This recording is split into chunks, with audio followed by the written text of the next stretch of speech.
नमस्कार, मैं श्रीकांत आपके साथ। आप देख रहे ट्रांसपोर्ट इमेज। नजर डालते हैं आज की बड़ी खबरों पर।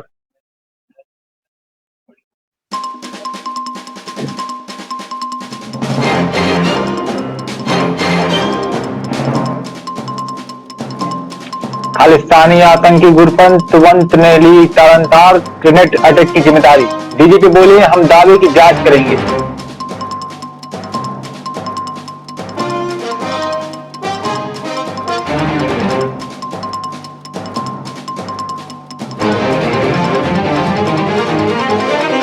हिमाचल का अगला सीएम कौन, फिर होगा मंथन। कांग्रेस ने दोबारा बुलाई सीएलपी की मीटिंग।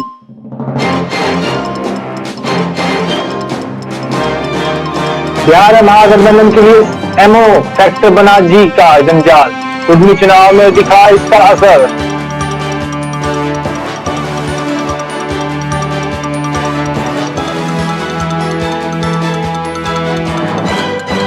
निर्वाचन आयोग से आपको बहुत जल्द मिलेगी राष्ट्रीय राजनीतिक दल की मत मान्यता, मिलेगी तमाम सुविधाएं।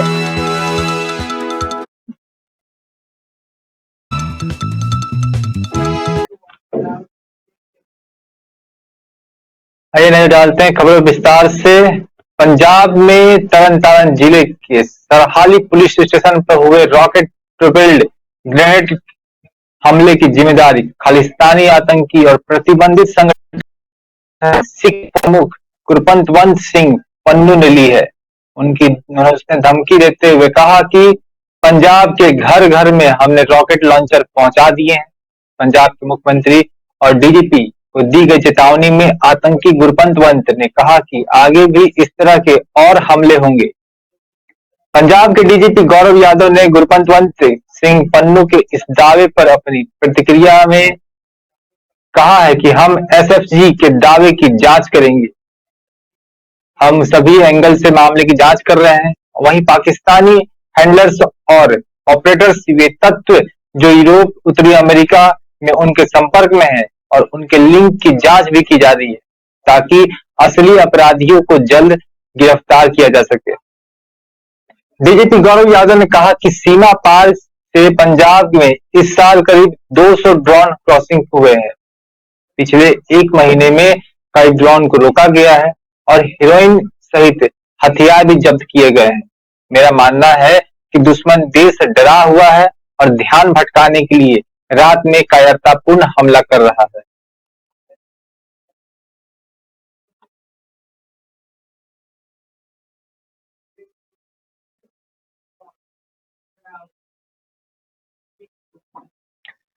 हिमाचल प्रदेश के अगले सीएम के चुनाव के लिए कांग्रेस में मंथन का दौर जारी है। सीएम चुनाव को लेकर पार्टी की कवायद आसान नहीं नजर आ रही है।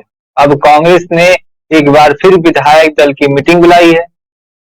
शाम को 4 बजे यह मीटिंग बुलाई गई है और हिमाचल विधानसभा में यह मीटिंग होगी। सूत्रों के अनुसार सिंगल लाइन प्रस्ताव के बावजूद भी कांग्रेस के सीनियर लीडर विधायकों से बातचीत कर रहे हैं। वही जानकारी के अनुसार दोपहर को शिमला के ओबरॉय सिसिल होटल में कांग्रेस के ऑब्जर्वर भूपेश बघेल, राजीव शुक्ला और भूपेंद्र हुड्डा विधायकों से 1 to 1 बात कर रहे हैं। होटल के कमरा नंबर 311 विधायकों से बातचीत हो रही है, जिसमें जो विधायक आ रहे हैं उनसे सीएम को लेकर उनकी पसंद पूछी जा रही है और चर्चा भी हो रही है। ऑब्जर्वर से मुलाकात के लिए सीएम की रेस में सबसे आगे चल रहे सुखविंदर सिंह सुक्खू, कुसुमपट्टी के विधायक अनिरुद्ध सिंह नाहन से अजय सोलंकी भी पहुंचे हैं। इसके अलावा होटल में मेन हॉल में कई विधायक भी मौजूद नजर आए हैं।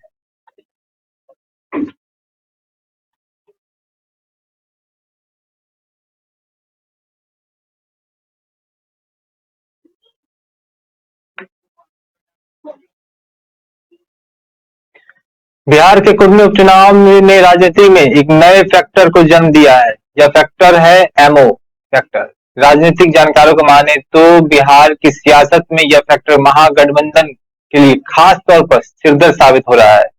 कुडनी में महागठबंधन की पराजय के पीछे एक वजह है से एमओ फैक्टर ही माना जा रहा है। दरअसल बिहार में कुडनी में हुए उपचुनाव के कांटे की टक्कर में जदयू के मनोज कुशवाहा भाजपा के प्रत्याशी केदार प्रसाद गुप्ता से 3632 मतों से पराजित हो गए हैं। भाजपा प्रत्याशी को कुल 76,653 वोट मिले, जबकि जदयू प्रत्याशी को 73,008 वोट ही मिल सके हैं। भाजपा और जदयू के जीत का अंतर 3,645 मतों का रहा। वहीं जदयू को खासकर नीतीश कुमार की यह बड़ी हार के रूप में देखा जा रहा है। महागठबंधन सरकार जब से सत्ता में आई है, तब से तीनों उपचुनाव में 2 भाजपा और 1 राजद ने जीता है। इनमें सभी नतीजों पर एक बात साफ तौर पर देखी जा रही है कि बिहार की सियासत में एमओ यानी मुकेश ओवैसी फैक्टर महागठबंधन के लिए परेशान का सबन बना हुआ है। सच तो यह है कि महागठबंधन को एमओ फैक्टर का तोड़ तलाशना होगा। कुटनी में महागठबंधन की हार के पीछे एक बड़ी वजह एमओ फैक्टर माना जा रहा है और हमने सीधे तौर पर मुकेश साहनी सहित यह सवाल किया तो उनका जवाब इस रूप में सामने आया।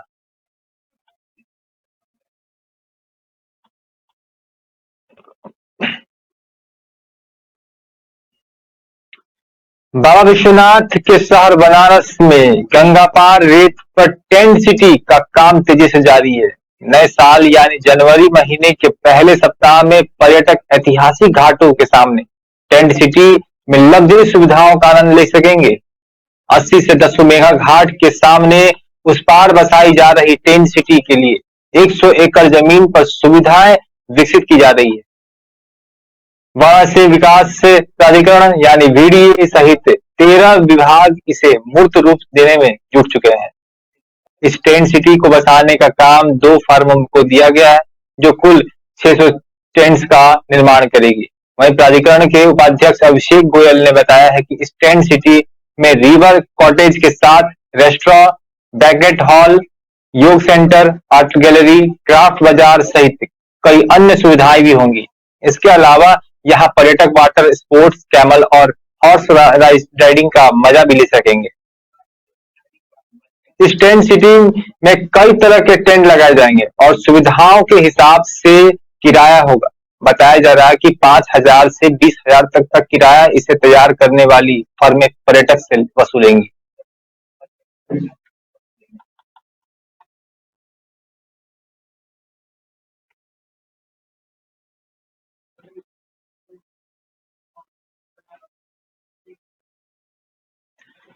आम आदमी पार्टी को बहुत जल्द ही भारतीय चुनाव आयोग राष्ट्रीय पार्टी का दर्जा दे सकती है। गुजरात में करीब 13% वोट शेयर और अपने 5 विधायक जिताकर आपने नेशनल पार्टी बनने के जरूरी शर्तें पूरा कर ली है। अगर किसी दल को 4 राज्यों में क्षेत्रीय दल का दर्जा प्राप्त है तो उसे राष्ट्रीय पार्टी का दर्जा मिल जाता है। अगर कोई दल 3 राज्यों को मिलाकर लोकसभा की 3% सीटें जीतती है तो उसे राष्ट्रीय पार्टी का दर्जा मिल जाता है। अगर कोई पार्टी 4 लोकसभा सीटों के अलावा लोकसभा चुनाव या विधानसभा चुनाव में 4 राज्यों में 6% या उससे ज्यादा वोट हासिल करती है तो भी उसे राष्ट्रीय पार्टी का दर्जा मिलता है। और अगर कोई पार्टी इन तीनों शर्तों में से किसी एक शर्त को पूरा करती है तो उसे भी राष्ट्रीय पार्टी का दर्जा मिल पाता है। अब गुजरात में भी अरविंद केजरीवाल की पार्टी ने अपने प्रदर्शन के बलबूते क्षेत्रीय दल का दर्जा प्राप्त कर लिया है और इस तरह 4 राज्यों में मान्यता प्राप्त क्षेत्रीय पार्टी बनकर आप राष्ट्रीय पार्टी का दर्जा हासिल करने वाली है। आम आदमी पार्टी के राष्ट्रीय पार्टी का दर्जा हासिल करने के आवेदन पर निर्वाचन आयोग इसके लिए जरूरी शर्तों की कसौटी पर आपको कसने और समीक्षा करने के बाद उसे यह मान्यता देने वाली है।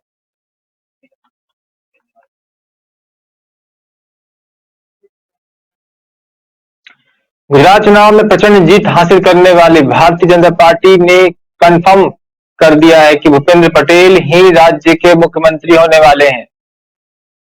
गांधीनगर के पर्यवेक्षकों की मौजूदगी में भाजपा विधायक दल की बैठक में आम सहमति से भूपेंद्र पटेल के नाम पर मुहर लगी है। अब भूपेंद्र पटेल राज्यपाल से मिलकर सरकार बनाने का दावा पेश करेंगे और 12 दिसंबर को सरकार के शपथ ग्रहण समारोह की घोषणा पहले ही हो चुकी है।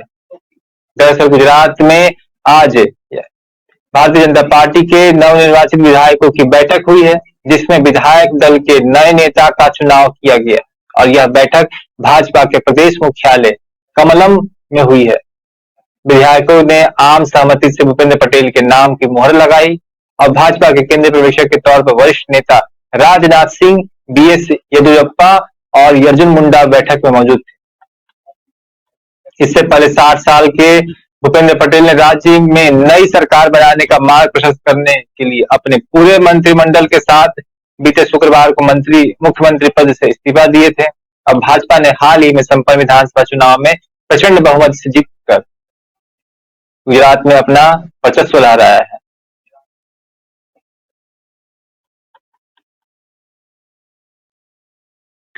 मध्य प्रदेश के बैतूल जिले के मंडावी गांव में बोरवेल में गिरने के बाद जिंदगी की जंग हारने वाले 8 वर्षीय मासूम तन्मय साहू के परिजनों को शिवराज सिंह सरकार 4 लाख रुपए की आर्थिक सहायता मुहैया करवाएगी। सीएम शिवराज सिंह ने तन्मय की मौत शोक व्यक्त करते हुए राहत राशि की घोषणा की है। मुख्यमंत्री शिवराज सिंह ने ट्वीट कर इसकी जानकारी दी। सिंह ने अपने ट्विटर पर लिखा है कि अत्यंत दुखद है कि बैतूल के मांडवी गांव में बोरवेल में गिरे नन्हे तन्मय को प्रशासन के अथक प्रयासों के बाद भी बचाया नहीं जा सका। सीएम शिवराज सिंह ने आगे लिखा कि ईश्वर से दिवंगत आत्मा की शांति और परिजनों को यह वज्रपात सहन करने की शक्ति देने की प्रदान करता हूं। दुख की इस घड़ी में तन्मय का परिवार स्वयं को अकेला न समझे। मैं और संपूर्ण मध्य प्रदेश परिवार उनके साथ हैं। राज्य सरकार की ओर से पीड़ित परिवार को 4 लाख रुपए की आर्थिक सहायता दी जाएगी और ईश्वर दिवंगत आत्मा को अपने श्री चरणों में स्थान दे।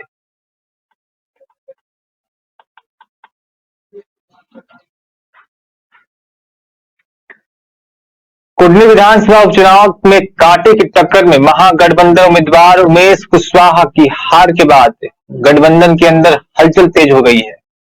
कुंडली की हार के बाद हर सहयोगी दल अपने अनुसार हार की समीक्षा कर रहा है। वहीं कुछ पार्टियों ने अपने सहयोगी दल पर ही सवाल खड़े करना शुरू कर दिए हैं। ऐसे कुंडली की हार ने एक बार फिर महागठबंधन दलों की एकजुटता पर प्रश्न चिन्ह लगा दिया है। कुंडली की हार पर राजद के प्रदेश अध्यक्ष जगदानंद सिंह ने गठबंधन के जमीनी स्वायत्तता पर प्रश्न चिन्ह खड़ा कर दिया है। जगदानंद सिंह ने कहा है कि नया गठबंधन जमीन पर कार्यकर्ताओं के बीच उतना मजबूत नहीं हुआ जितनी जरूरत थी।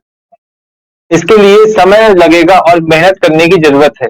राजद के पूर्व विधायक और नेता अनिल साहनी ने हार के बाद नीतीश कुमार से इस्तीफे की मांग कर महागठबंधन पर सवालिया निशान खड़ा कर दिया है। कुंडली की हार को लेकर जहां जदयू मंथन करने में तेज है, वहीं कांग्रेस ने आपसी कोऑर्डिनेशन नहीं होने के को हार का सबसे बड़ा कारण बताया है। कांग्रेस के वरिष्ठ नेता तारिक अनवर ने कहा कि गठबंधन में आपसी कोऑर्डिनेशन की भारी कमी है और चुनाव के लिए कभी साथ में कोई मीटिंग नहीं हुई है।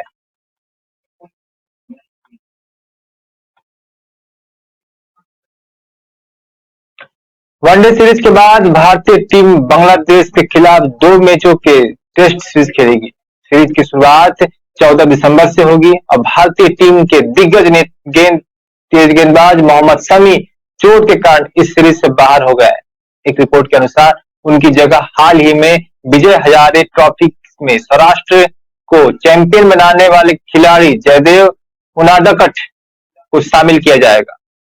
क्रिकबज़ की रिपोर्ट के अनुसार मोहम्मद शमी की जगह जयदेव उनादकट को दी जाएगी और जयदेव उनादकट ने भारत के लिए 1 टेस्ट, 7 वनडे और 10 T20 मुकाबले खेले हैं।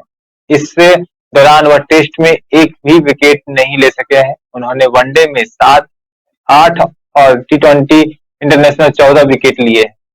उनादकट ने भारत के लिए टेस्ट क्रिकेट में दक्षिण अफ्रीका के खिलाफ डेब्यू किया था और उसके बाद वह एक भी टेस्ट नहीं खेल सके। वह 2010 में दक्षिण अफ्रीका के दौरे पर गए थे। वहीं उन्होंने एक इनिंग में 26 ओवर डाले थे लेकिन एक भी विकेट नहीं ले पाए थे।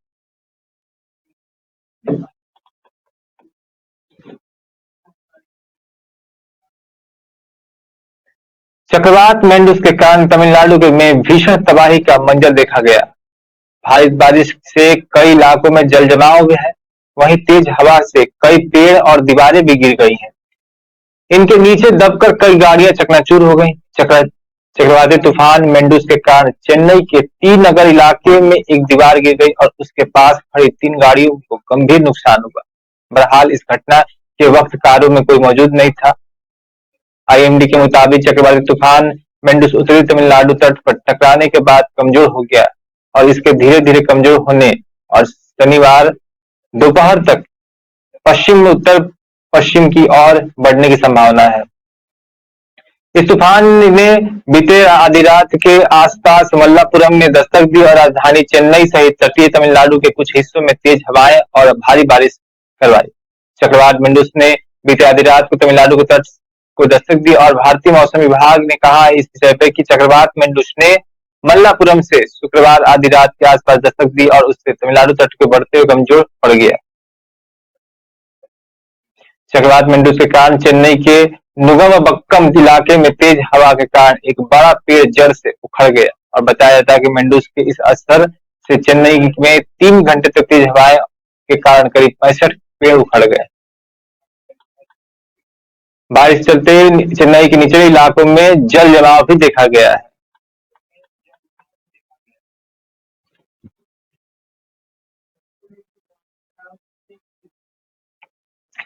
हिमाचल प्रदेश के मंडी जिले में बीती रात चंडीगढ़ मनाली नेशनल हाईवे पर लैंडस्लाइड हुआ है।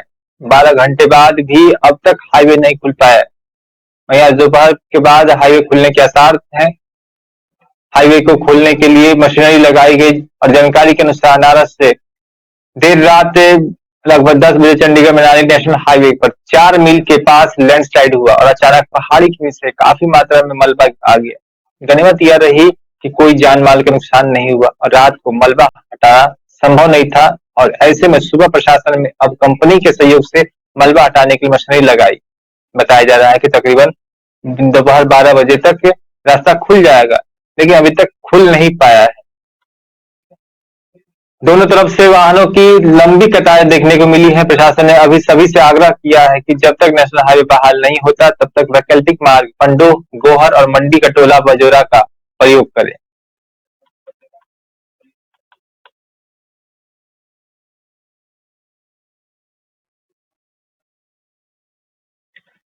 गोपालगंज के कुचाय पोर्ट और बरौली अंचल पदाधिकारियों पर कार्रवाई के बाद अब मांझा प्रखंड के अंचल पदाधिकारी शाहिद अख्तर की मुश्किलें बढ़ती जा रही है। गोपालगंज के मांझा बाजार में करोड़ों की सरकारी जमीन की जमाबंदी कराकर बचने का खुलासा होने के बाद मांझा प्रखंड के अंचल पदाधिकारी यानी सीईओ शाहिद अख्तर भी जांच के दायरे में आ गए हैं। डीएम डॉक्टर नवल किशोर चौधरी ने सीओ शाहिद अख्तर को तत्काल प्रभाव से सीओ पद से हटा दिया है और वहीं बरौली के राजस्व पदाधिकारी को मांझा अंचल के सीओ को प्रभार सौंपा गया है। दरअसल ये पूरी कार्रवाई जांच टीम की रिपोर्ट पर की गई है, क्योंकि शाहिद अख्तर को सीओ के पद पर रहते हुए जांच प्रभावित होने की आशंका थी, इसलिए उन्हें तत्काल प्रभाव से सीओ पद से हटा दिया गया। आपको बता दें कि सीओ कार्यालय के इससे पीछे 1 साल में हुए दाखिल खारिज के मामलों की जांच के लिए डीएन ने 3 अधिकारियों की टीम बनाई है और जिला परिवहन पदाधिकारी मनोज कुमार रजक, सदर एसडीएम डॉक्टर प्रदीप कुमार और डीसीएलआर वीरेंद्र प्रसाद की टीम जांच कर रही है। टीम को दाखिल खारिज करने में कि रद्द हुए आवेदनों की भी जांच करनी है और किस वजह से ये रद्द हुए हैं, इसकी पूरी प्रक्रिया गोपनीय तरीके से रखी जाएगी।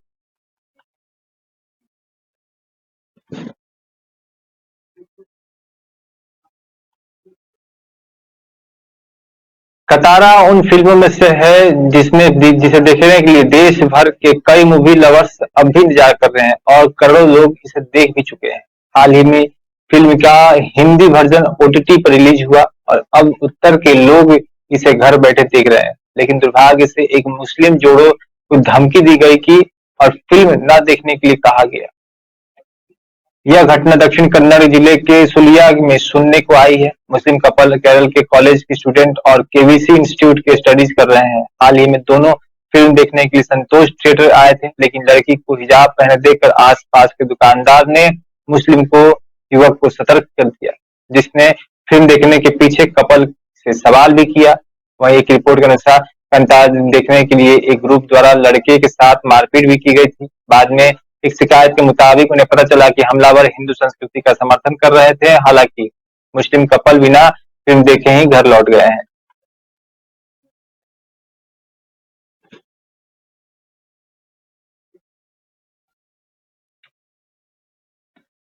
हिमाचल प्रदेश में 2022 का विधानसभा चुनाव काफी रोचक रहा। यहाँ भाजपा को महज 1% से कम वोटों से सत्ता गंवानी पड़ी। कांग्रेस को जहां 40 सीट मिली, वहीं भाजपा को 25 सीटों से संतोष करना पड़ा। 8 सीटों पर जीत हार का अंतर 60 वोट से लेकर 900 वोट का रहा है। चुनाव में रोचक पहलू यह भी रहा कि सोलन सीट पर जहां दामाद ससुर का मुकाबला था, वहीं चंबा के भरमौर विधानसभा क्षेत्र में चाचा भतीजा आमने सामने थे। भरमौर विधानसभा चुनाव 2022 में भाजपा के डॉक्टर जनक राज ने जीत हासिल की। उन्होंने अपने चाचा और कांग्रेस के ठाकुर सिंह भरमौरी को मात दी दी है। भरमौरी यहां से लगातार दूसरा चुनाव हारे हैं और वह वीरभद्र सरकार के वन मंत्री थे। भाजपा के डॉक्टर जनक राज को इस चुनाव में 29,957 वोट मिले, जबकि भरमौरी को 24,845 वोट ही हासिल हुए और जनक राज ने भरमौरी में 5,000 से वोटों से भी मात दी है। अहम बात यह है कि इस बार यहां से भाजपा ने सिटिंग विधायक जिया को टिकट काटकर डॉक्टर जनक राज को दिया था।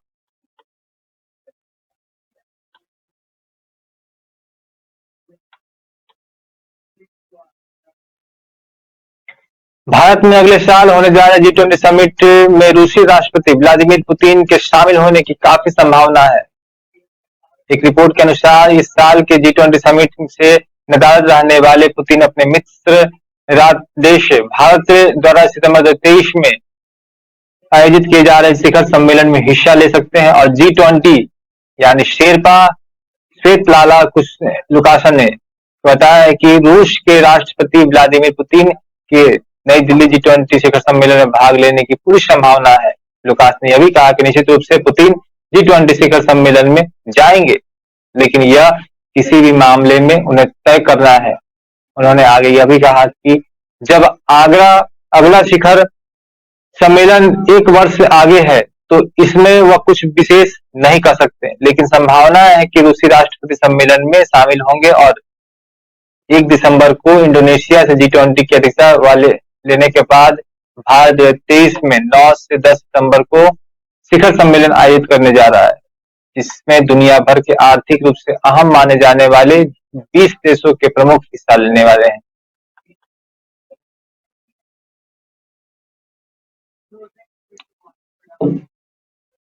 आप देख रहे थे अब तक की बड़ी खबरें हमारे साथ। आगे की खबरों को देखने के लिए हमारे साथ इसी प्रकार से बने रहें। नमस्कार।